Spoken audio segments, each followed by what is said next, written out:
حضرت اکرمہ رضی اللہ تعالیٰ عنہ فرماتے ہیں کہ ایک ملک کا بادشاہ بہت ہی ظالم اور کنجوس تھا۔ اس نے اپنے ملک میں یہ اعلان کر دیا کہ کوئی بھی کسی فقیر کو یا مسکین کو کوئی چیز صدقہ نہ کرے، کوئی کسی غریب کی مدد نہ کرے۔ اگر ایسا کسی نے کیا تو میں اس کے ہاتھ کاٹ دوں گا۔ یہ خبر سن کر لوگوں میں سنسنی مچ گئی۔ اب ہر کوئی صدقہ دینے سے ڈرنے لگا۔ ایک دن ایک فقیر مجبور ہو کر ایک عورت کے پاس آیا اور کہا، اللہ کی رضا کی خاطر مجھے کھانے کے لیے دو۔ عورت بولی، میرے ملک کے بادشاہ نے اعلان کیا ہے کہ جو کسی کو صدقہ دے گا اس کا ہاتھ کاٹ دیا جائے گا۔ فقیر نے کہا، تو مجھے اللہ کی رضا کی خاطر کھانے کی چیز دے دے۔ عورت کو اس فقیر پر بہت ترس آیا اور اس نے بادشاہ کی ناراضگی اور سزا کی پرواہ کیے بغیر اللہ کی رضا کے لیے اس فقیر کو 2 روٹیاں دے دیں۔ فقیر دعائیں دیتا ہوا وہاں سے چلا گیا۔ جب بادشاہ کو معلوم ہوا تو اس نے عورت کی طرف اپنے سپاہی بھیجے اور عورت کے دونوں ہاتھ کاٹ دیے۔ کچھ عرصے کے بعد بادشاہ نے اپنی ماں سے کہا، مجھے ایسی عورت کے بارے میں بتاؤ جو سب سے زیادہ حسین و جمیل ہو تاکہ میں اس سے شادی کر سکوں۔ تو اس کی ماں نے کہا، ہمارے ملک میں ایک ایسی خوبصورت اور بے مثال حسن و جمال کی پیکر عورت رہتی ہے کہ میں نے آج تک اس جیسی عورت نہیں دیکھی، لیکن اس میں ایک بہت بڑا عیب ہے۔ بادشاہ نے کہا، کون سا عیب؟ ماں نے کہا، اس کے دونوں ہاتھ کٹے ہوئے ہیں۔ بادشاہ نے سپاہیوں کو حکم دیا کہ فلاں عورت کو میرے پاس حاضر کیا جائے۔ چند سپاہی گئے اور اس عورت کو بادشاہ کے پاس لے آئے جس کے ہاتھ فقیر کو روٹیاں دینے کی وجہ سے کاٹ دیے گئے تھے۔ جب بادشاہ نے اس عورت کو دیکھا تو اس کے حسن و جمال نے بادشاہ کو حیرت میں ڈال دیا۔ بادشاہ نے اس سے کہا، کیا تم مجھ سے شادی کرنا چاہتی ہو؟ عورت نے کہا، مجھے کوئی اعتراض نہیں، اگر تم مجھ سے شادی کرنا چاہو تو مجھے منظور ہے۔ چنانچہ دونوں کی شادی ہوئی اور وہ ہنسی خوشی زندگی گزارنے لگے۔ لیکن بادشاہ کی دوسری بیویاں حسد کی آگ میں جلنے لگی۔ ان کے دل میں یہ بات بیٹھ گئی کہ اب بادشاہ ہمیں اتنا وقت نہیں دیتا جتنا اس غریب و نادار نئی دلہن کو دیتا ہے۔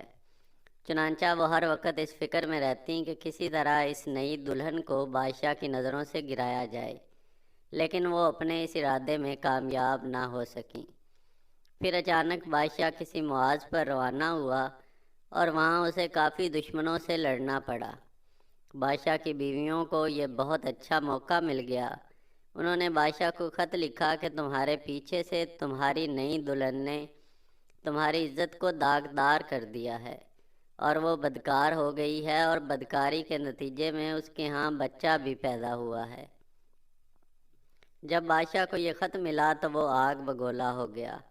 اس نے فوراً اپنے قاصد کو یہ پیغام دے کر اپنی والدہ کے پاس بھیجا کہ اس بدکار عورت کو اس کے بچے سمیت ملک سے نکال دو، اس کے گلے میں کپڑا باندھ کر اس کا بچہ اس میں ڈال دو اور انہیں کسی جنگل میں چھوڑ دو۔ اس کی ماں نے ایسا ہی کیا اور اس کے گلے میں کپڑا ڈال کر بچہ اس میں ڈال دیا، پھر اسے ملک سے دور ایک جنگل میں چھوڑ دیا۔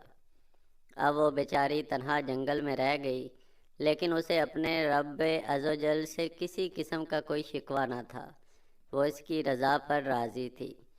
وہ بیچاری اسی طرح جنگل میں گھومتی رہی۔ پیاس کی شدت نے اسے پریشان کر رکھا تھا۔ آخر اسے دور ایک نہر نظر آئی۔ وہ نہر پر گئی اور جیسے ہی پانی پینے کے لیے جھکی تو اس کا بچہ گہرے پانی میں جا گرا اور ڈوبنے لگا۔ جب عورت نے اپنے بچے کو ڈوبتے دیکھا تو وہ رونے لگی۔ اتنے میں اس کے پاس 2 خوبصورت نوجوان آئے اور اس سے پوچھا، تم کیوں رو رہی ہو؟ اس نے کہا، میں پانی پینے کے لیے جھکی تو میرا بیٹا اس نہر میں گر کر ڈوب گیا، میں اس کے غم میں رو رہی ہوں۔ ان خوبصورت جوانوں نے پوچھا، کیا تم چاہتی ہو کہ ہم تیرے بچے کو نکال لائیں؟ عورت نے بے تاب ہو کر کہا، ہاں، میں چاہتی ہوں کہ اللہ مجھے میرا بچہ واپس لوٹا دے۔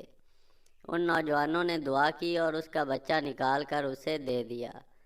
پھر انہوں نے پوچھا، اے رحم دل عورت، کیا تو چاہتی ہے کہ تیرے ہاتھ تجھے واپس کر دیے جائیں اور تو ٹھیک ہو جائے؟ اس نے کہا ہاں میں چاہتی ہوں۔ چنانچہ ان دو نوجوانوں نے دعا کی اور اس کے دونوں ہاتھ بالکل ٹھیک ہو گئے۔ عورت نے اللہ کا شکر ادا کیا اور حیران کن نظروں سے ان نوجوانوں کو دیکھنے لگی، جن کی برکت سے اسے ڈوبا ہوا بچہ بھی مل گیا اور اس کے ہاتھ بھی اسے لوٹا دیے گئے۔ نوجوانوں نے پوچھا اے عظیم عورت، کیا تو جانتی ہے کہ ہم کون ہیں؟ عورت نے کہا نہیں۔ عورت کا جواب سن کر انہوں نے کہا ہم تیری وہی 2 روٹیاں ہیں جو تو نے ایک مجبور ساحل کو دی تھیں۔ دوستو مزید ایسی ویڈیوز دیکھنے کے لیے میرے چینل کو ضرور سبسکرائب کریں۔